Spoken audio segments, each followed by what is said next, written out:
Welcome to Mayo Music. I am your host, Dan Pulaski. Mayo Music is an interview series where I chat with artists, musicians, and producers about their journey in the music industry. Today I spoke with Dylan, aka ill.Gates, a producer, performer, and educator of electronic music. He has been in the game for a long time, making music for over 15 years. He regularly tours across North America, Europe, Australia, and Asia. He collaborates with some of the biggest names in electronic music, including Datsik and Bass Nectar. In the interview, Dylan takes us on a roller coaster journey through his mind. We talk about his ill methodology workshops and website, and he tells us the importance of sharing your knowledge and giving back to the producer community. We discuss the concept of creating a conversation around your music. We talk about touring, mentoring, collaborations, purple cows, and DJing via hologram. And finally, he helps us understand the concept of playing the long game and always finding ways to pay it forward. Now, Dylan gives us one of the most energetic, entertaining, and inspiring interviews I have done yet. And I really hope you enjoy it. Let's do it. How you doing, Dylan? I'm doing awesome. Thanks so much for taking the time to do this interview and bring my various nonsense to your listeners and viewers and such. You're a Oh, man on a mission, and I respect you for it. thank you, thank you. I appreciate you taking the time to join me. Let's see, should we jump right into it? Yeah, man, let's do it. What you All got? right. What you got? So the ill methodology workshops and website and courses, explain those to me briefly. I'm sure the listeners are maybe familiar with them, but tell me a little bit about them, why you started them, and I guess kind of more importantly, how it kind of affected your career as a whole, or how it continues to. Excuse me. Okay, well, it all started with me just being very, very, very open with sharing my knowledge with people and with trying to help all of my friends who are musicians make more effective use of their time. Because I've been doing this for a long time, and when I started in like the early 2000s, YouTube didn't exist, and it was like really hard to find people to teach me about music, so I'd have to like bribe the guys at the guitar store with weed to like come over to my house after and like help me set up my sound cards and stuff. And I was like, man, there's got to be a better way. I mean, I had some good times with the dudes from the guitar store, but I was like, there's got to be a better way than this. And then looking at these like institutionalized music education, you pay like 10 grand for a year, and you're not going to come out Tiesto. Like that's got to come from inside. You can't just like take a bunch of these courses and come out a rock star. So it's really like, you know, how could how could I like help people to bring what's inside out in the best way and to get all the fucking bullshit like technical limitations out of the way. So at first I was mentoring people and helping them finish their tracks because I mean a lot of people can start a track, but it takes like 20% of the effort to get a track 80% of the way, and then it takes 80% of the effort to get it the last 20% of the way to finished. And a lot of people don't, they might have a good idea for a song, but they don't necessarily know how to finish it. So it was just like Mortal Kombat for a while, where it's just like, finish it, finish it. I'd come in, finish people's songs, they'd pay me, they get the credit, I get to pay my rent, and that was that. So I was mentoring people and finishing tracks for them, and then, I kind of, like my own personal music career, because basically the worst thing you can do if you're a musician is to accept wastage of your own time for financial reasons. It's the worst thing you can do. Like, I really do believe that you have to take the plunge and be a full-time musician if you're really going to be able to look back on your life as someone who was born a musician.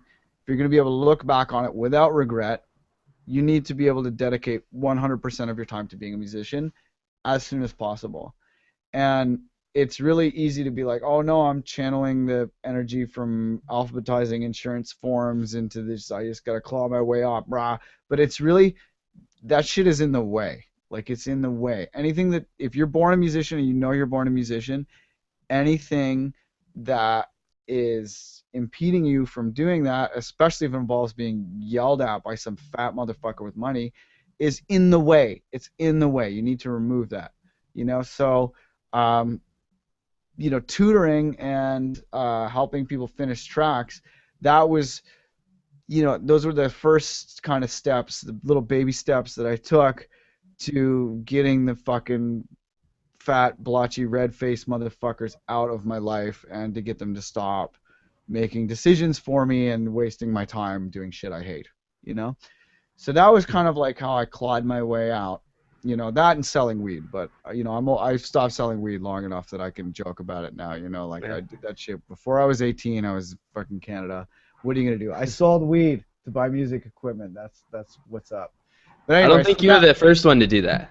no, I don't think I was the first one. Yeah, dude, when I bought that first MPC, all in $5 bills, the guy was just like, "Yeah, where did that come from?" And I was just like, "Give me the MPC, buddy. Give me the fucking MPC." You know? Anyway, so but when you're an adult, you can't sell weed forever. You gotta figure out another way to another kind of hustle, because honestly, if you don't, someone else is gonna figure out some way that you can generate money with your time, and it's gonna be in anything but your best interest, right? So anyway, so I was like, okay, I'll tutor people and help them with finishing tracks, and then eventually, I had the time and energy to devote to my own personal music career that had started to pop off, and I was on the road a little bit more, and then it became impractical to teach people on a one-on-one basis. So I started doing group workshops, and that was great. I could piggyback them with gigs, and I was coming from Canada, and crossing that border is really like expensive in terms of flights. Like any kind of flight that crosses that border is going to cost way more than it should cost. So I would go on these tours that were like a month, 2 months, and I've been with the same girl for almost 10 years. I love her. I'm lost without her. She's the fucking best. And being away from her for so long was really bad. So I've changed that part of my life. Now it's just weekenders. I live in the U.S. Blah blah blah. But back when I was living in Canada, I would need to go on these long tours, and they were heart wrenching, and I would have to find something financially productive that would enable me to justify justify the expense of these crazy tours. Because when you start touring, you're not making money. You're not making money. Like you have to take all kinds of gigs that like don't even cover the plane fare and blah blah blah for exposure, and that's just how it is. Like unless some magic fairy in a suit's gonna fucking discover you, which they won't. No magic fairy in a suit's going to come fix your music career. They won't do that. Unless that's going to happen, which it won't, then you got to fucking figure it out. And, you know, I knew that I wanted to be a touring DJ and play live shows and like just help to like inspire people and like give them, because I mean music, I was in a very dark place. Music helped me out of a very dark place, and I owe music my life. I owe it. Like if I stayed in that dark place, I wouldn't even have a life. I would probably be dead. So in my mind, that love and that giving back for music was like the workshops were a marriage of me keeping love in my life and keeping my sanity when I was away from my woman, who is just amazing. She's the best ever. And also it was a way to kind of make the tours work out financially. So I was like, okay, I'm still doing something that I love. It might not be playing a gig, and it's making the tours feasible. I'm going to do these workshops. So I did these workshops and toured for a couple years, going in and out of the U.S. But eventually, one thing led to another, and I was able to obtain a work visa and get to be able to move to the U.S. And once I moved to the U.S., it's like thick and fast with the gigs. Like I spent like 3 years here that I've lived here, and I was examining kind of like how many of those weekends I spent on the road. And in 3 years, I think I had 5 weekends not on the road, Whew. which is fucking terrifying when you think about that. Because, right, San Francisco to anywhere, okay, so you got Thursday, Friday, Saturday for gigs. San Francisco to anywhere is like 2 flights, right? Mhm. So you got 2 flights out, 2 flights in between the gigs, and then 2 flights home. That's 8 flights a week for 3 years. Like my carbon footprint is a fucking tank tread. Like I'm such an asshole. Like I really am. I just shit all over our planet and the beautiful resources that made my life even possible. And I'm really trying to like figure out ways that I can not do that. Mhm. I mean, DJing everybody's living room by remote hologram would be pretty fucking cool. I'm kind of hoping that that happens and I can just like be fat and in my pajamas and like some avatar of like handsome me is just like killing it at a private party in everybody's living room at once. That would be cool. But, Yeah. and I mean, mind you, that's not a replacement for DJ gigs. I would All right, still Dylan. definitely Dylan, let get me the let gigs me. that I want. I'm gonna reel you in on this. Oh, come That on. was a hell of an answer for my first question, but that's only half of my Ah, first you love question. it. You love it. No, I do. I wanted to let you go, but I think we gotta keep this interview probably under 2 hours. As soon as the remote But we don't hologram, have to. they always, But if you ever want an interview to end quickly, remote holograms. That's how you okay. wrap it up. So All right, so what you got? okay, What you so got, bud? so so we got kind of why you started it. It was out of necessity. It was out of your love for music. You wanted to give back, Well, the and website and I is mean, really there's the more. logical progression. The website is the logical progression. That's where I was Right, getting right. at. And Mbit is I'm fucking on the road all the time now, Hmm. and I have to do it remotely. I can't teach workshops Right. anymore. So the website was the obvious progression, and Hmm. then from there, insert question. Right. So I guess my question was, besides the immediate impacts monetarily and giving back, did you see a lot of benefits from giving back to the producer community like that? I Oh, mean, were fuck yeah! Of collaborations coming everywhere? I mean, course. how? Yeah. I mean, tell me a little bit about that, and from the perspective of um, a young producer trying to do something like that. Maybe not on this scale, but how could they give Yeah, back to the producer community in a small way? And is that something you would obviously encourage? I would say. always share your knowledge. Always give it away. Love, knowledge, money, all those things are like a handful of sand. And the tighter you hold it, the more of it slips away. It's best shared. And honestly, you could teach a kid every production secret you know. They're not going to make your next record before you. And if your music is only about technique, you're a demonstrator. You're not a musician. You're a demonstrator of, you might have innovative techniques, but if your music is merely technique, you're making studies. That's what they used to call like study number 3, study number 5, or whatever for pianists, where you would like, learn a certain little polyrhythm in your fingers or whatever. Those are called studies. It's not a sonata, it's not an adagio, it's not a symphony, it's not any of that shit. It's a study. If you just want to make studies, that's cool. But if you're a musician, you should not be afraid of sharing your knowledge. You should not be afraid of sharing your knowledge. Or sorry, if you're a composer, not a musician. Not that people who compose studies are not musicians. Just clarify that. But if you are a Mhm. composer and you are making music that actually is about emotions and human beings and all that kind of stuff, you're not making studies. So don't no one's gonna snake you on your skill that you've learned. And frankly, you know, to approach the music industry as a competitive like dog eat dog thing, like I know you hear a lot of that crap in movies, but it's just the music industry is different from that now. And a lot of the best musicians got their start as teachers. I mean, look at like Flume blew up this year. That guy, like, I think he still teaches at the SAE in Australia, School of Audio Engineering in Australia. And Mr. Bill, for example, one of the best musicians I've ever met. And he teaches all the time. He's completely just like just open book with his knowledge. And honestly, it's just going to help you forge the right kinds of relationships with the right kinds of people that are going to help your music career. Like, there's no reason for any musician to be guarded with their technical secrets unless their music is merely about technique, which I trust your music is not. So if you have something to say and you have a heart in your chest that beats and makes you feel things that you need to exemplify in song, share your knowledge. Share it. It can only help you and all of the rest of us at the same time. Share all of it. That's great. Okay, now I want to talk about. I watched one of your videos, and you had said something like that. I think it was like your second track you put out, maybe your third and like your fifth. You said all got signed, and you were like 19 years old. Yeah, totally. And of Yeah, course, everything I've ever since made. then, Yeah, and of course, since then you've had multiple tracks signed to a variety of different labels.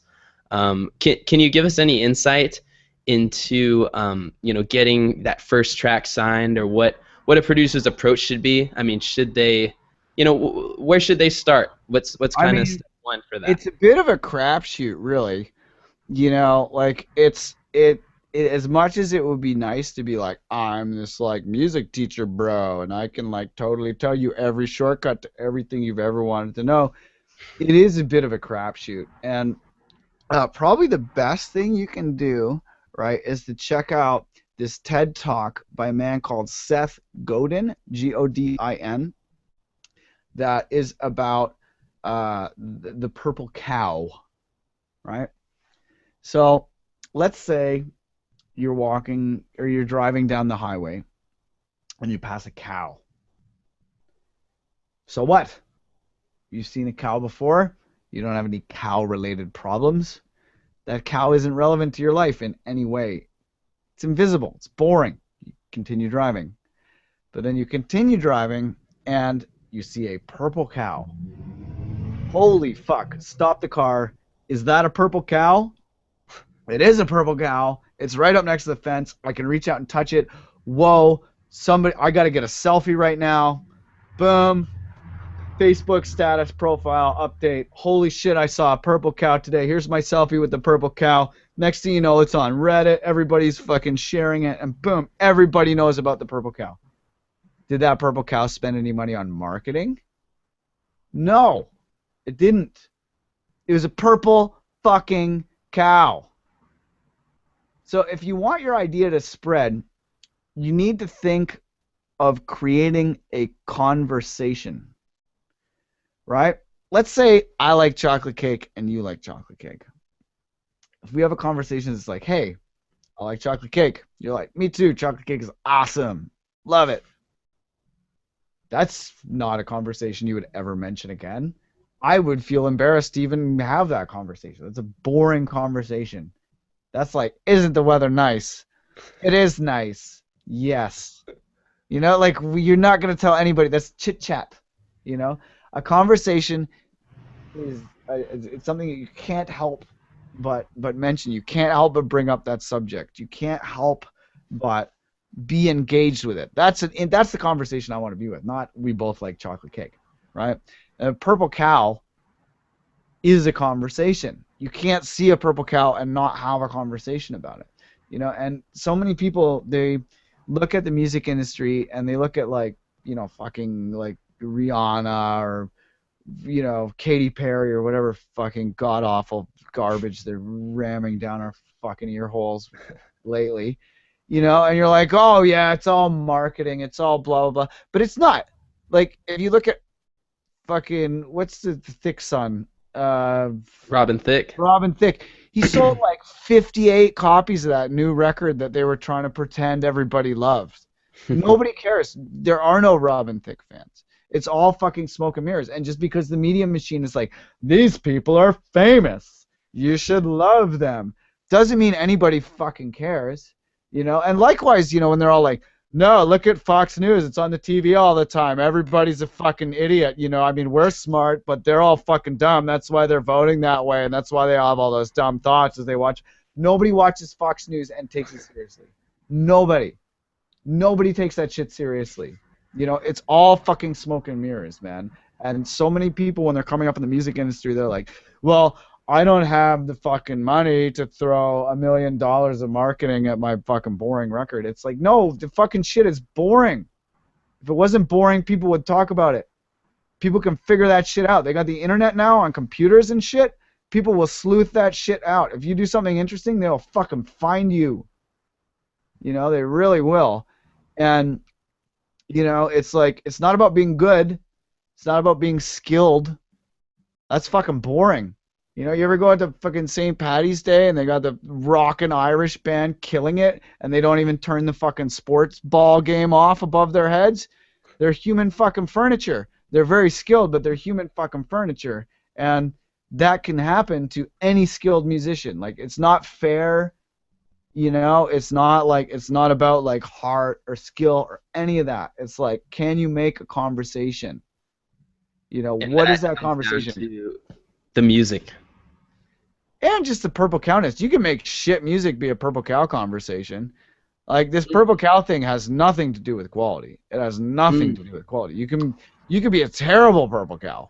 And often terrible music is a much more interesting conversation. And I mean, you think that like, PR people didn't come up with like Miley Cyrus sticking her fucking tongue out when she was like grinding on Robin Thicke at the VMAs and shit? Like, that made her record. Everybody's like, fuck her, she sucks. But like, I first heard about Skrillex from haters, you know? And like, it's not a conversation without haters, and people in these big PR agencies, they recognize that. And if you are going to pay them, you're going to pay them to concoct you some fucking hate, because if you don't have haters, you're just not doing anything relevant, man. You're not. Like, people don't hate on, 'cause it takes skill to suck.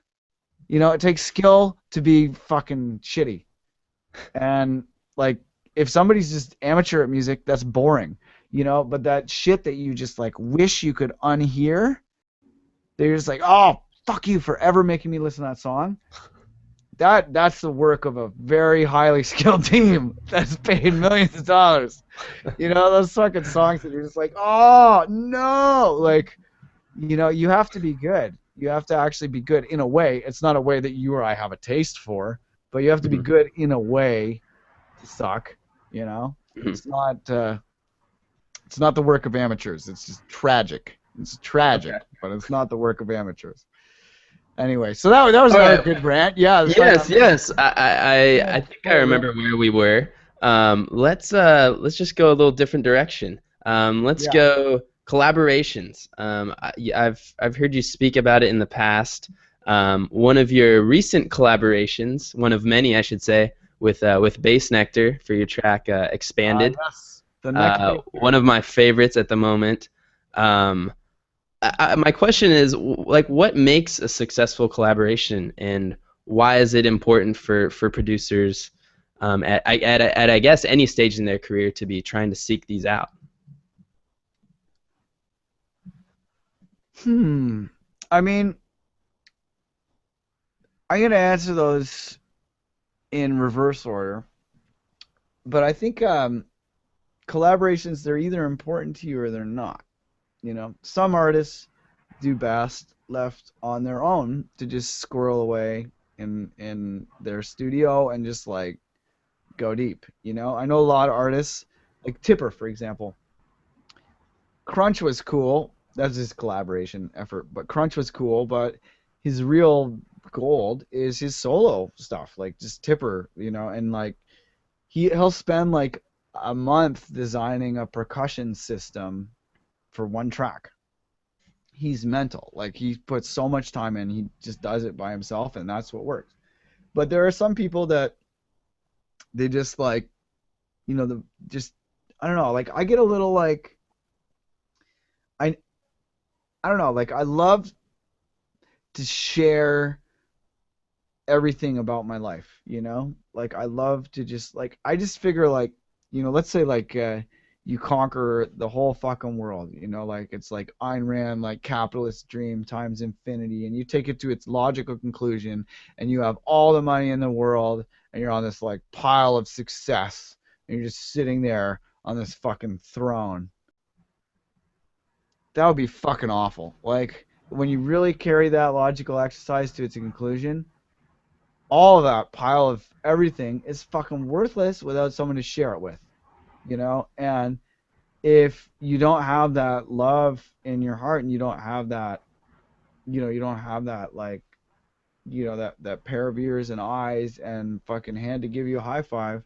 It's like, people in jail, like the worst thing you can do to someone in jail is to put them in solitary confinement. And like that's fucked up. Like to be away from rapists and murderers as a punishment. That's fucked up. It was Joe Rogan who first pointed that out on his podcast, which you should listen to. But I'm the kind of person where I think about those things, and I need love in my life, and I need to have someone to swap high fives with, or else it's just like, it's just, you're like Smog the Dragon in The Hobbit or whatever. It's just like, what are you gonna do with all that treasure? Like what are you gonna do with it? I'm the kind of person that I need to collaborate with people. So that's the thing that's in my heart, and that I found my path with that. But if you don't need to collaborate, like don't feel like blue balls about it or whatever. Like it's, you either have it in you or you don't. And I've found that, like, for me, collaborating with people has been totally fruitful, especially collaborating with Lauren. That guy is just, he's like one of my best friends. But anyway, so whether to collaborate or not, that's up to you as an artist. I'm a like, let's exchange high fives on top, on the mountaintop kind of bro. So I collaborate a lot. So now, as far as my collaborations with Lauren go, I first met him when he was like playing one of my like, well, literally my first vinyl record. It's called Ice Nine, and it had like, it's like a breakbeat record, and it had some like, totally like ironic sample of a fucking bent preacher like talking about how rock and roll is gonna like make children worship Satan and shit. And Lauren, like, I guess like gravitated towards it, and he was playing it a lot. And then he looked me up, was like, "Hey, how's it going?" This is like 2002, maybe 2003, and I checked out his like, because he had to physically mail me CDs because MP3s were like totally like, Napster was like made out of like rocks and sticks back then. So yeah, he physically mailed me some compact discs, which are it's a music format. It's kind of like a hard drive that you can't write to in a shitty plastic format I for young appreciate you listeners here. explaining that for our listeners Yeah, I because, know not I mean, everybody many of them knows. are probably on a computer that doesn't have a CD drive in it. Of course, yeah. So yeah, CD-ROM drives back in the Stone Age. It was when we first developed the laser. That was how we first started. No, I don't know. I'm big. But anyway, so he mailed me some CDs, and I was like, hey, this guy's music's all right. One thing led to another, and we became friends. And he would like come stay on my couch when he played in Toronto, and we'd do tunes. And I was like, damn, this guy is like a lot like me, and like I'm kind of a weird dude, and like it's not often that I'm like, this person is a lot like me. Like I don't know, I don't like meet a lot of people who are bent in the same ways and about the same things as I am. And Lauren, I think likewise. So we really kind of hit it off. And then we just did like tons of collaborations. Like every time we were together, we were like, let's just like maximize these fucking precious seconds.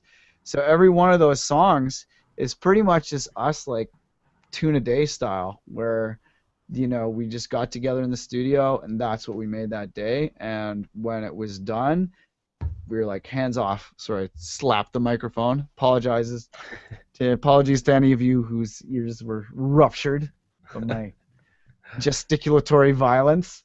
But anyway, yeah, so we would just, try and do a tune in a day each time we were together. So like, Boombox and Lions and like, all those tunes that we've done together are pretty much just like us together doing the tune in one session.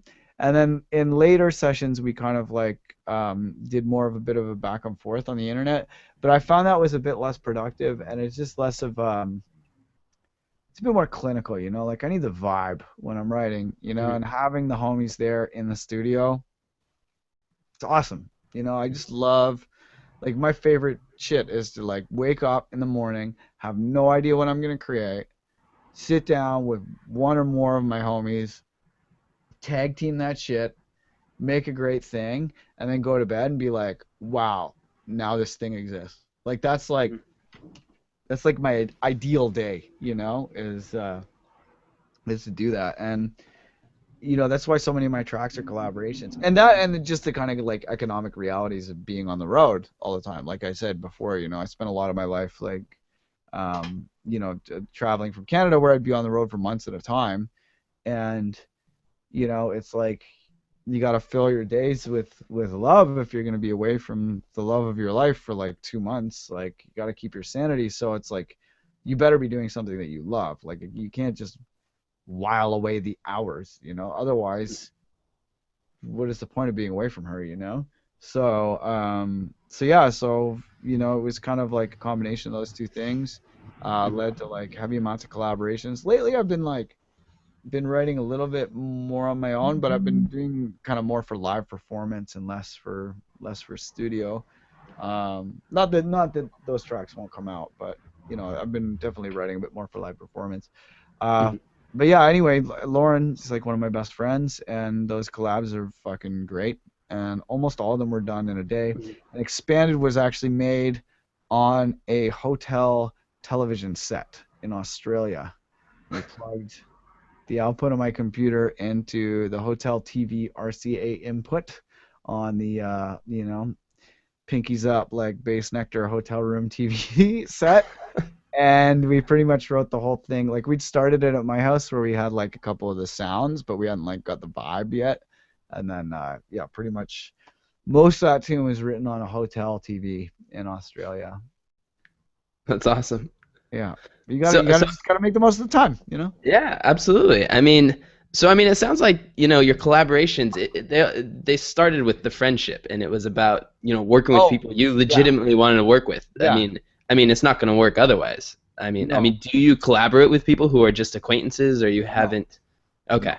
So that would No. be a big thing that, Yeah, every obviously. single person I've ever collaborated with is my friend, and all of those collaborations, like anytime you see two credits, it's pretty much one studio session where it's just like me and someone that I love dearly trying to carpe the fuck out of some DM. We're just like, let's seize the day. Let's make the most of this precious time we have together in, respect of each other and the limited time we have together. Let's make the most of it. Let's bang out a tune. Mhm. And that's pretty much how they all started. And it's just life on the road, man. Like, it's Mhm. just life on the road. Cool. Well, I want to continue down kind of the community, the producer community path, and talk a little bit about mentors, and how does a young producer, you know, approach a more seasoned producer about having them mentor them? I mean, what can that producer, kind of how can that young producer add value to that seasoned producer? Are there ways that they can approach that There relationship? are many. Yeah, there are many. One thing, like, okay, so probably the best way, right? Because seasoned producers have way too much shit to do and no time to do it. So if you approach them and you're like, dude, my parents are super fucking rich. I can give you like $1,000 an hour to like hang out with me and like teach me about music, and like, I'll fucking pay you so much money, bro. It'll be awesome. Any producer will be like, fuck you. Don't waste my time. Get out of here. But like really polite, because they're all really polite. But they're politely in their mind, they're being like, what? Go away. Like, fuck off. That's just not, you cannot buy your way into this shit, right? That currency has no value. That has no value. If you are going to try to approach them from an economic perspective and not from just being someone that they want to write music with, right? Because that's the ideal. If you're just a talented person who it's obvious that they should be writing music with you, then yeah, they'll come to you. But if you are trying to make it happen and you are trying to make it happen from an economic perspective, one of the things that has the most economic value to producers is time, right? And I've talked to tons and tons of people who got their start in the music industry by like interning at like a record label or a studio, or being a personal assistant to someone who has like a business in no time, et cetera, et cetera, et cetera. But and it's like it's the same kind of pay it forward mentality that really enabled me to get off my feet, with sharing my knowledge and stuff. I was in a way interning by being very forward and sharing my knowledge, and like helping people with real problems and helping them save time.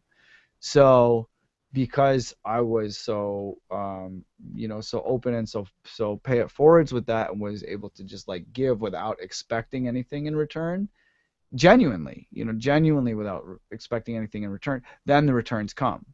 But if you're like going to kind of strategically try and buy your way in and blah blah blah blah, that's not going to happen. But really, like, if you can just be like an open-hearted person and make yourself useful, and then be the hardest working person in the room, and if you can get in there by having an open heart and genuinely wanting to be useful to whoever it is that you want to teach you, then they'll be like, oh, great, I would love to have more time to do all of the things.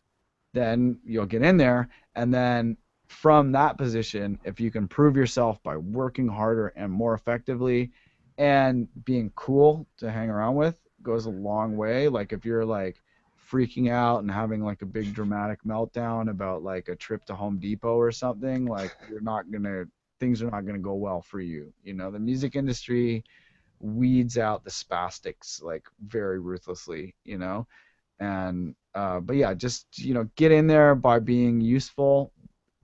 Time is a much more relevant currency than money, and once you're in, prove yourself by just working harder and more effectively than everyone else, right? Once you get that chance, you got to take the fucking chance and run with it. It's not like, I mean, being in the music industry, there's a lot of time where you're like, oh, fucking free drugs, vaginas everywhere, awesome. And you can just totally like waste your opportunity and prove yourself to be a fucking schlub. If you're going to really make that opportunity count, you need to like keep your eyes on the fucking goal and go for it. And if once you've made yourself useful through volunteering your time to save these established producers that you'd like to have mentor you, once you can save them time, you can make the time in their life for them to justify Mhm. mentoring you. Then you need to like not be distracted by the fucking sea of free drugs and vaginas, and continue being effective. And if you Mhm. can continue being effective, then people are going to be like, now that's who I need involved in my thing. And then Mhm. you're going to end up involved in all kinds of things. And you can rise really fast if you have that Mhm. attitude. You can rise really, really fast, but you got to pay it forwards, and you got to work harder than anyone else. Okay. So there's no specifics there, right? It's like, Yeah, how can you save this producer time? It's there's like no formula for any of I'll say I'm gonna make the cover art for their next single, free of charge. Hey, here it is. What do you think? Use it, don't use it. Or hey, I see you're playing here. Do you need someone to take shots, take photos, video? I'll Yeah, do it for free. I yeah. mean, is that kind of what I'm hearing here? Well, also just However you can do it. yeah, however you can do it. I mean, those kinds of things are one thing, but it's also like it's the fucking boring shit that just takes time. Like, like being around the studio to like roll joints and get coffee, you know? Like the fucking super not glamorous shit that just takes time.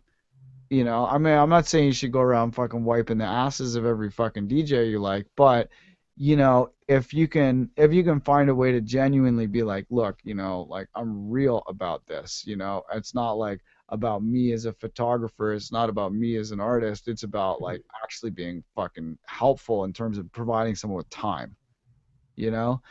Because I mean, there's lots of things like, mailing things, making support phone calls with gear companies, booking flights, stuff like that. Just the super boring shit that is like there that producers and musicians have to deal with. If you can take some of that off their plate, Like it's totally not glamorous. It's super shitty and lame. And if you can take some of Mhm. that off their plate, then they are gonna really respect that. If they're someone who is worth learning from.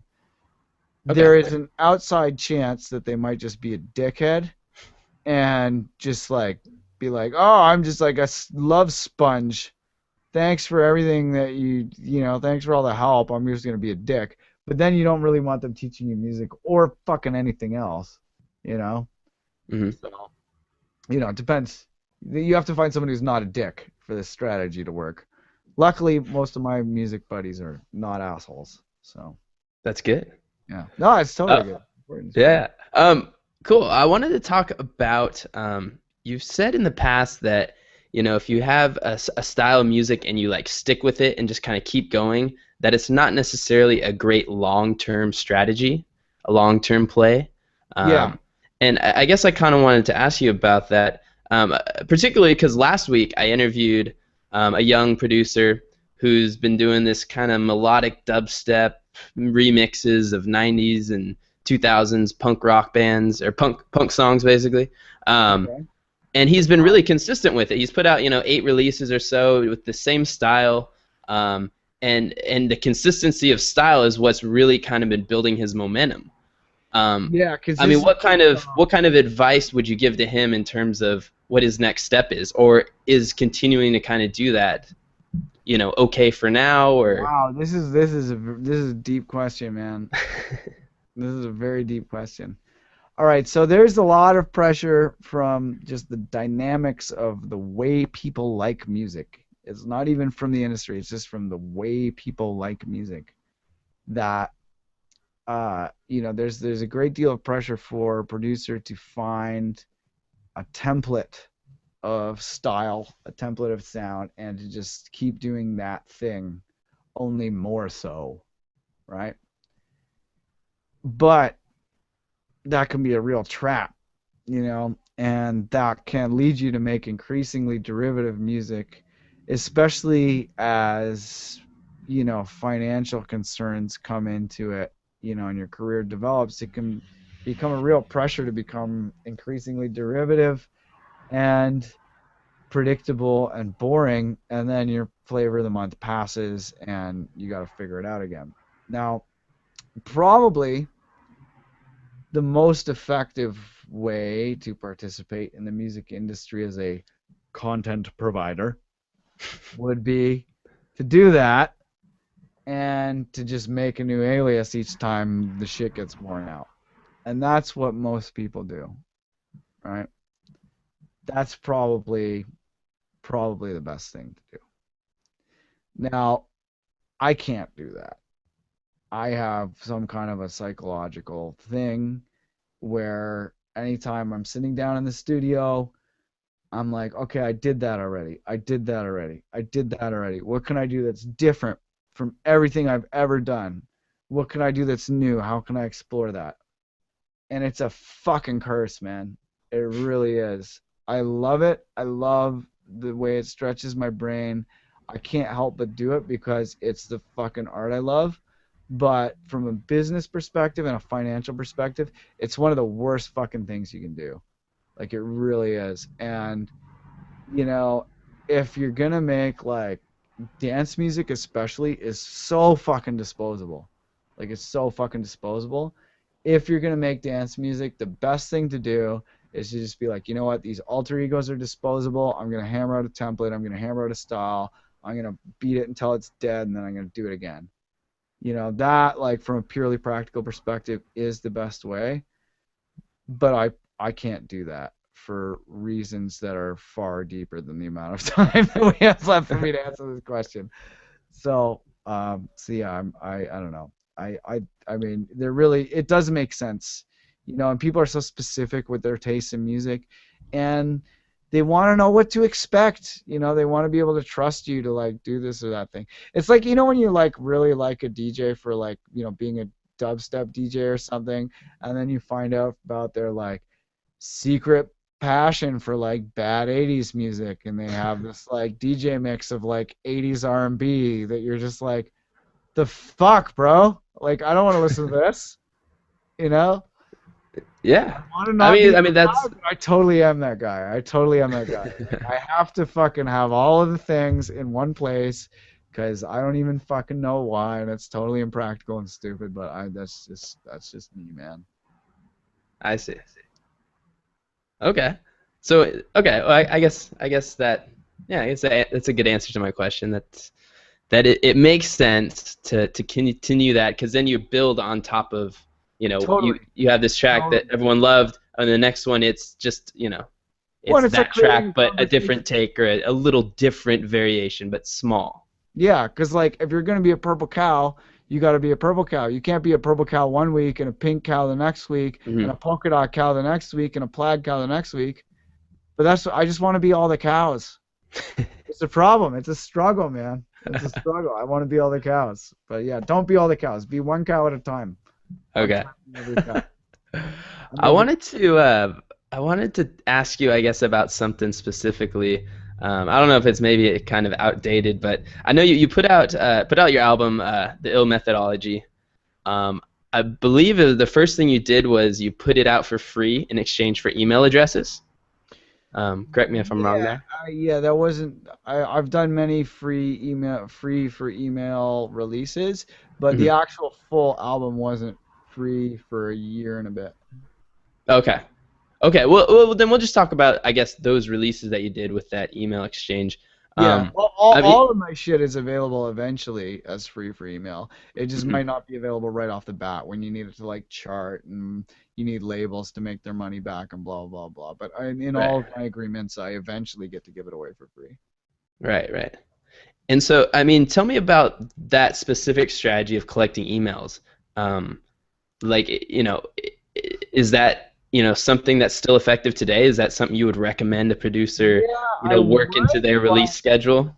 I would definitely recommend like because I mean, it's just this is what I'm saying about how there's like no hard and fast formulas. And like, until the last couple months, I would have definitely been like, yeah, it's emails or nothing, like you got to get those emails because I Mhm. mean, like emails and especially geographically organized emails are so like that's the fucking engine of your whole shit, like touring and just being able to contact people. But there the landscape keeps changing and for example like Google Gmail, which everybody fucking uses, Gmail just recently implemented this feature where a lot of like any incoming email with the word unsubscribe in it goes to a promotions folder, and who's ever going to click a fucking promotions folder? Like, I don't have time for that. You don't have time for that. It's awful. You'll never click in that folder. You'll be like, here I am answering email, my favorite thing to fucking do in the world. And Hmm. now there's this folder where I can answer email from people trying to sell me things. Oh, be still my beating heart. Like, you're not gonna fucking click that folder. Nobody ever is. Ever. It's like a spam folder that nobody's ever gonna open for all the shit you signed up for. And it's just like, now that's what's happening. So, I mean, it's better than fucking Facebook. I mean, I fucking, dude, Mark Zuckerberg, like, let's not forget that he started that website because he hated women and he was spurned by women. So he had a website where you would rate women, to take their power away because, it's totally like not a man's world or whatever. Like, he founded that website of being a sexist asshole. you know that's how it started, and then it expanded into a social network. And like I'm gonna fucking like, oh dude, I give that guy probably like, 1,500 plus dollars a month, and I just like every fucking penny I'm just like, fuck you, Mark Zuckerberg, fuck you. And I have to because fucking Facebook is, that's the mainstream, that's where everybody fucking goes. Can't be bothered to browse the internet for themselves. They got to let their friends fucking do it for them. So they, What do you think about Twitter right now oh, for musicians? I love Twitter. I think Twitter's great. Yeah, I love Twitter. I just wish it was more popular, man. But Mhm. it's not. Everybody's on fucking Facebook, just putting Mark Zuckerberg's balls right in their mouth. gazing at him lovingly in the eyes while they swallow the semen of Satan. Fuck, I hate Facebook. I hate it so much. I really do. Ugh. All right. Well, let's see. I want we kind of touched on this earlier about, you know, creating music and then all the other stuff you got to do outside of that, whether it's spending time on Facebook or on Twitter, sending out emails to blogs and all that stuff.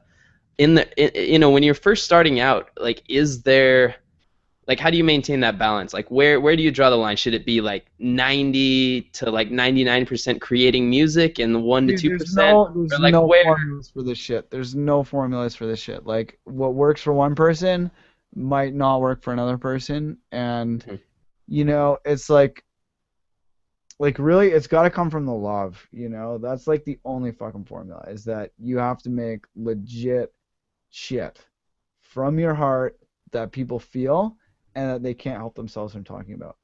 The rest of this is just like, like when you're a kid and you think adults have shit all fucking figured out, and then you turn out, you're like 20 and you're like, oh, they're just making this shit up. We're all just making this shit up, man. And like, it's like adapt or die. And you either have more fire in your heart that you need to do it and more ability to adapt, or you don't. It's like if you're looking for formulas, there are none. Like if you're looking for formulas, it's like there's this famous encounter between like Mozart and one of his admirers, where they're like, "Hey, man, how do you write a symphony?" And he's like, "Well, I can't tell you that." And they were like, "Well, you wrote a symphony when you were 5. How did you write a symphony?" And he said, "I wrote it by not having to ask anybody how to write a symphony." And granted, that's a very facetious and insulting reply to whoever it was who received it. But you either have it in you to figure it out or you don't. And it's like cultivating your ability to fucking assess the landscape, figure out where, like, your passion is, like, that's what drives you. It's like you don't become an artist by being like, should I be an artist or not? Let me get my fucking toes wet. You're an artist because you have to be an artist. And if you're a person who has to be an artist, you have to figure out the landscape. And if you have to figure out the landscape and it's changing all the time, invest in your ability to learn. Right? Your ability to learn, observe without your fucking stupid brain shit getting in the way, actually see what's going on and adapt to the actual shit that's happening. That's much more important than memorizing a bunch of formulas about how other people got successful in the past. It's like copying someone else's music genre, because by the time you figure out how to make the perfect copy of that thing that was successful for that person in the past, that trend is done. And nobody fucking cares about your perfect copy of something that happened fucking 5 years ago, whatever, right? You need to basically focus on your passion, on communicating your passion as effectively as possible, and on being able to adapt to a changing landscape as effectively as possible. But So there's it's just not a formula. about, You can't follow in anyone else's footsteps. You have to make your own path. If you it's don't just make getting your your own path, hands dirty yeah, and you got just to make doing your own it. path. That's it. I can't tell anybody. Like, I can tell you about what my path was, but that path is not going to be your path. Right. You have to make your own path. Okay. We haven't really talked about live shows at all. I kind of want to talk about that a little Fucking hate bit. live music. Um, Bass sucks. what was that? I hate live music. Bass sucks. All right. Well, let's see. Where should we start with live music? I guess. I mean, again, I think your answer may be very similar on this question, but we'll see. Um, I mean, like, I feel like a lot of right now, producers are putting out tracks online and building this following online, and maybe they're playing some local shows, maybe they're still like doing house parties in college, but at a certain point they got to go from playing locally and they have this following online to start playing shows in 2 cities away from them, down in LA, up in Seattle. do you have any kind of insight into how they make that big jump right there? Like, The first how step does is that happen? to create a palpable absence. When you are noticeably missing from a situation, the people there will figure it out and they will bring you there. You have to be noticeably absent, right? So, what is it to be palpably absent? Well, you've got to make things that remind people that maybe you should be there. As a musician, that usually means making tracks that everybody's playing. And if you can make a track that people can't fucking help themselves but play, they're going to be like, you know who needs to be here? That person, right? But if you're going to try and like schmooze your way in, it's not how it works. That's not how it works.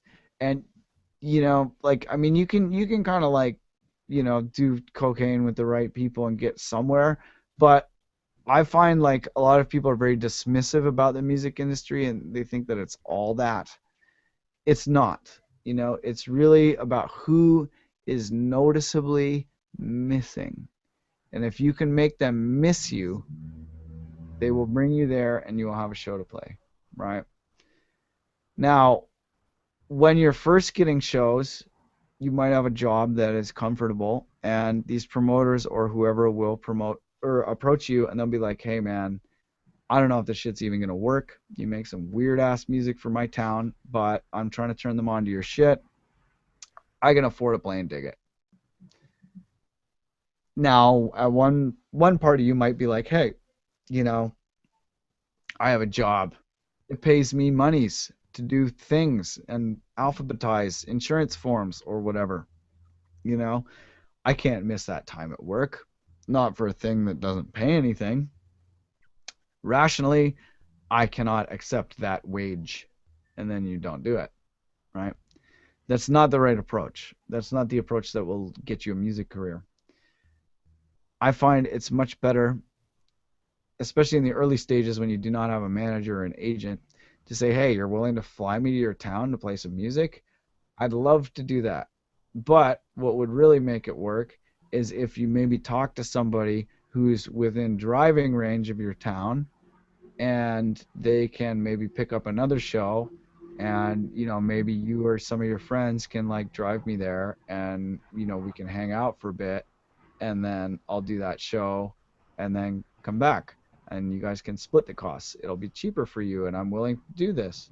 Then they'll be like, "Oh, okay, great. I need to tell all the promoters I know in my area about you, and I need to tell all the like cool ass homies who I would get to drive you about that." And then if you're lucky, there'll be another promoter who's heard of you and some cool people for you to like kick it down with. And then suddenly you have another gig that's going to pay your way, and B, there's some party kids who are going to go on and on and on for the rest of their life about how they met you at this one time and you had this road trip before you were famous and blah blah blah blah, and like, isn't that person fucking cool? And now they're promoting you, the promoter's promoting you, and you have another gig that's paying you money, right? That's the kind of like proactive pay it forward approach that it takes to really turn someone's passing interest in your music into an opportunity. And it's really like, it's like you got to want that shit like, you can't want that shit like a fucking Gucci handbag. You got to want it like air. Like you got to feel like your head is being held under the fucking water, and you need that shit to live. And if it's like that for you in your heart, you'll figure it out and you'll find a path, and the path will come to you. But the path and the opportunities are not going to make themselves present if you're getting your toes wet and you're like, "Oh, you know what? I fucking love folding boxes at the box factory, and like I could make $100 instead of fucking flying to this place to go DJ a gig for free. So I'm just gonna stay at the fucking box factory and fold my shit because I know that's gonna pay me $100." Then you're just gonna end up with a boring fucking life and a bunch of regret. So really, like if you have that in you, if you're not a musician, that's fine, like that's totally like, no value judgments or whatever. But if you are a musician and you sell yourself out, you deserve your boring fucking life. That's your personal hell that you've created by selling yourself out and selling out your craft and selling out your passion to fucking play it safe and economically. Like there's people all over the third world that are so fucking talented that would kill for the opportunities that your existence, as shitty as you think it is, would present them. And if you're not ready to fucking do it for them and for all the people who need to hear your music, and you're not willing to like put your fucking life on the line for like, a weekend that might not pay off, then get out of the way, you know? But if you are willing to do it, just think like, okay, how do I create conversations? How do I make relationships that last? How do I make people feel good about supporting me? How do I help the people who have supported me make money so that they can do it again? You know, like just play the long game, man. You got to play the long game. You can't, like, if you just think about the short term, then, you know, you'll get short term benefits. But Absolutely. if you want to have a life that is like your beautiful ideal life, you gotta play the long game. You gotta play the long game, and you gotta pay it forwards. Hmm. I agree 100%. All right, Dylan, I have two more questions for you, and then we'll Okay, hopefully I'll we'll be wrap listening. up. The scotch came out pretty early today. I got gifted this like gentleman's traveling bar, and there's these cups. Yeah, it's a friend of mine. They named their baby girl Gates, and Oh, gifted me a gentleman's traveling scotch bar. And I had some friends upstairs, and I thought I would show off my gentleman's traveling scotch bar. So if oh, you're very. wondering why I'm so rambly, you can blame the gentleman's traveling scotch bar.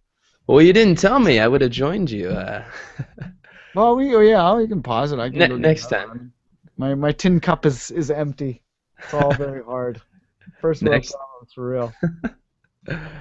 All right, Dylan. Let's see. Okay, So two more two more questions. questions for you. Fantastic here. Yeah. So these could go a lot of different ways as well. I feel like, it's something I've been asking at the end of each interview. The answer is Um, no.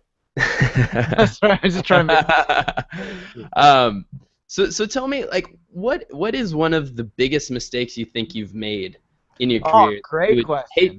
you would hate to see another young producer make? That's a great question. Okay. All right. So check it out. Now, what my largest mistake was to be overly practical in my ambitions. And I grew up in a house full of musicians, and many of those musicians were older, like in their 40s and 50s, and um, had kind of had kind of like they were doing it because they had to, because they were musicians. If you're born a musician, you have to do it your whole life. You don't get a choice. But they had, made, you know, different decisions in their lives, and I guess, like had either been discovered or not. But most of the ones, like I grew up in Ottawa, which is not exactly like the crackinest music scene, but I grew up in a house of musicians, and many of those musicians gave me very practical advice for, being the kind of musician who ends up staying in Ottawa.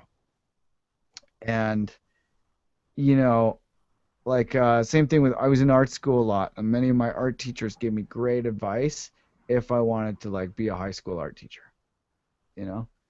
And really, you can be kind of pessimistic and practical, but and I mean, I came out of that. I made it work. I made it work. For the longest time, I was like in a place in Canada where nobody cared about the music I made at all. And, I'd be DJing for like even when I was blowing up outside of my city, I'd come back to Toronto and play for like $100 or like beer, you know? Totally fucking embarrassing. And, if I had like I luckily I kind of I had escaped that, but especially if you don't grow up in a city that's like an entertainment industry city like LA or or like Las Vegas or whatever, New York, a lot of the people who you're going to talk to who are kind of musicians are people who stayed in that place that is not a entertainment industry place, right? And the advice that they're going to give you is going to be based on their life, right? Their life is not necessarily your life. And you really have to give yourself a permission to fail. Very important to give yourself permission to fail. And that was my entire music career was started by me giving myself permission to fail. When I was like, because I had like a pretty promising graphic design kind of thing happening. And, I could have totally been comfortable designing like fucking tampon boxes for people I hate. I totally could have done that. And, I had this horrible fucking boss at this intern position that I had, and I was like, I just got my first record out and done my first tour, and I went to this graveyard because like my neighborhood, the parks were all full of crackheads and shit because it was like I was like really really poor for like a really long time. So I live in this neighborhood that's full of crackheads, and if I wanted to go to the park, I would go to the graveyard because the fucking park was like fucked up. And I was just sitting there looking at all these like broken, illegible tombstones and just being like, wow, like does anybody care whether these people like played by the fucking, stupid shit that their grandparents told them or not? Or like, were they really like, because there's so many people who fucking just shit all over their own dreams. They'll tell you that the best thing to do is shit on your dreams. Like a lot of people will tell you that. And, and I was just looking at these fucking tombstones where it's just like, people weren't even keeping them upright. And it's like, you couldn't tell what name it was and like all that shit. And I was just like, do you think like they're dead and like their grandparents are dead and all these people are fucking dead and like what does it even fucking matter to these people? Like it's like, oh, it's just so many people are just in this competition to be the most normal and shit, and it's just like you got to break through that. So giving yourself permission to fail, that's the first step of breaking through that. But the advice that I would give people that is beyond that, because if you're going to be a musician, you've given yourself permission to fail. If you're going to be any kind of artist, you've given yourself permission to fail. Beyond that, to really give yourself permission to succeed. To give yourself permission to succeed is to give yourself permission to dream. And we all have these dreams inside of us. Like, I want to be a musician. I want to go to Paris in the springtime. I want to fucking, collect cherry blossoms in Tokyo or whatever, whatever your fucking dream is. We all give ourselves permission to dream. And we dream big and we dream wildly. But then there's a point where we're like, hey, I need to see how this dream fits into my real life. I need to figure out how I'm going to make this dream practical. And unless you're hanging out with rock stars all the time, if you want to be a rock star, don't take advice from people who aren't fucking rock stars. Okay? If you want to be a famous artist, don't take advice from failed artists. Right? It's important to give yourself permission to fail, but it's also important to give yourself permission to dream. And just know, none of us have this shit figured out. None of us artists have this shit figured out. We're all making it up as we go along. And many of the biggest, shortcomings and failures and whatnot in my career and mistakes that I've made have come from me taking this beautiful dream that I've had and trying to put it into someone else's box because I'm venerating advice unnecessarily, and I'm putting, because it's like the purple cow. It's just like, it's not about skill. It's not about, it's not about being good. It's not about being legit. It's not about paying your dues. None of this shit is fair. None of it is fair. None of it is about fucking justice or skill or talent or fucking heart or any of that. None of it is about that. It's just the dynamics of human social interaction and what makes people excited or not. And that's not fair. And it's like, I mean, I don't want to be crude, but it's like, when you're either attracted to someone or not, and there's no fairness. Like a cock is either hard or it isn't, and it's like, Is that fair or is it not? Is it like biologically fair? Like, who cares? Who cares? It's not fair. None of this shit is fair. Let go of the idea that it's fair, and let go of the idea that it's practical. And really, like, if you look at like the Zimbardo prison experiment, like at Stanford, where they had all these students volunteer, and you were randomly assigned to either be a prisoner or a guard, and none of these people did anything wrong or right. They were just part of an experiment.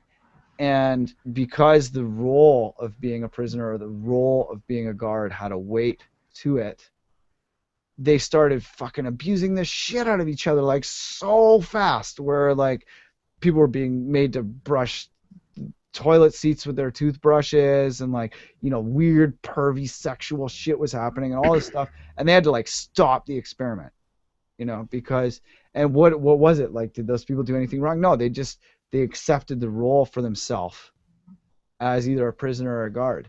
And life is this big fucking like role playing game, and we're constantly trying to be the role that we think other people expect of us, and we're also constantly creating the roles that we expect other people to play. And so many times there's a problem with your life or with something, and it's so easy to say, oh, well, it's that external person, it's that external force, it's that external thing. I'm just being practical. I'm just making my way through. But really, like, embracing the power of your imagination to create the roles that you expect yourself to play, and the role that other people expect you to play. Mhm. Like, you gotta Babe Ruth that shit. You gotta feel that power and strength in yourself, and you gotta just like call it. Give yourself permission to dream big, and when you do dream, fucking like stick to your guns, man. You can't just be like, oh, I stubbed my toe, I shouldn't fucking run a marathon. You have to go the distance. And it's like so many people, they accept these patterns both from within and without. And even if it's like struggling with an addiction or something. Like, I smoked for years, and one day I was like, not why shouldn't I smoke, but why do I smoke? What does this actually get me? What is the benefit of this? And after examining thoroughly all of the reasons that I did smoke, I found they were all a bunch of bullshit that I was feeding myself. And then I was like, okay, I decided to quit smoking. And that was it. Then I haven't smoked since. And like, there's so much of power in the imagination, and there's so much of an ability to just make a decision and have that become reality because you decide it in any moment of your life. You can Mhm. be like, I choose not to be addicted to this thing. I choose to create a better life for myself. I choose all these things. And it's kind of like what I was saying about Mozart with that symphony, where it's like he didn't have to ask anybody how to fucking write a symphony. He just like checked out symphonies, and he's like, okay, I'm gonna write a symphony. And he's 5 years old, and he made fucking kick-ass symphonies. Mhm. And it's just like, if you're asking for fucking permission and logistics and trying to find formulas and trying to be practical, you're just getting in your own way. Like, just get out of your own way and do the damn thing. Like, if Mhm. you have a passion for it, just fucking make a decision, get out of your way, and fucking do it. And it is that simple. It is that simple. And that's like, if there was one message that I could say was like the core of the ill methodology, is that like Zen school of sudden enlightenment, where like you can just decide a thing and have that be real. And that's the power of the mind. You don't have to ask permission, you don't have to plan a strategy. You can just decide and have that be. And so many people lose that power, and they give it away, and they're like, oh no, I should ask the fucking experts or whatever. Fuck the experts. Fuck being practical. Dream big, make a decision, and fucking do it. And it's Mhm. that simple. And if you study the lives of any of these people, who have made these amazing leaps, there's always been this moment where it has become that simple and they've done it.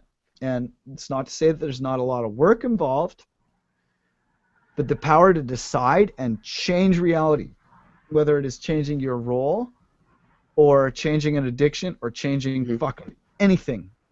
The only thing you can't change is your health.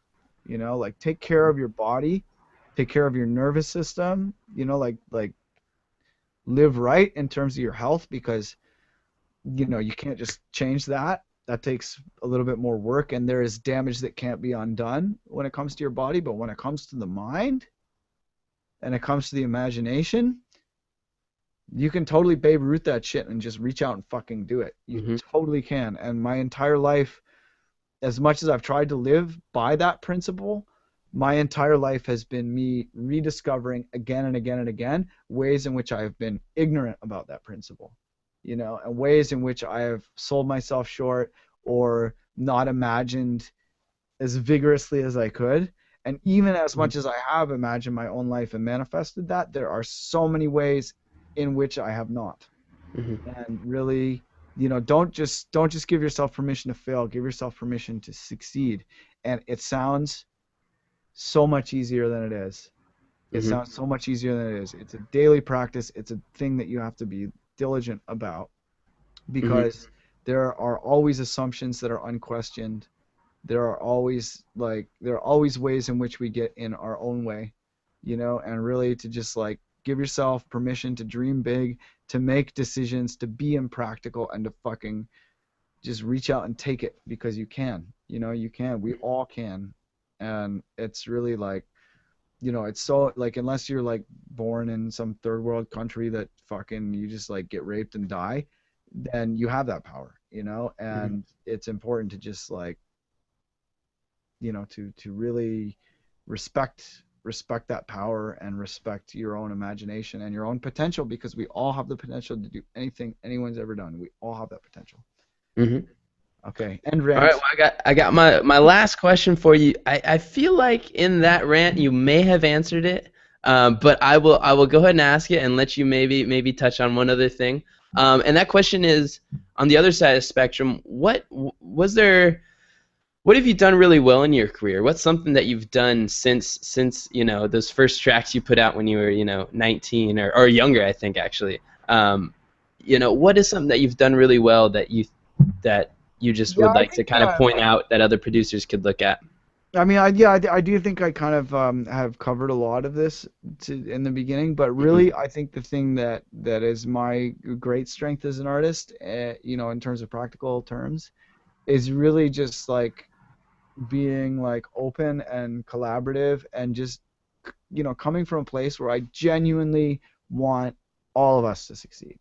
Like I genuinely want every one of my students to be the fucking rock star that they've always dreamed of. I genuinely want everyone I've collaborated with to be successful, and when I hear about like this or that DJ, getting to the top of the charts with some song I don't necessarily like, my reaction is like good for them.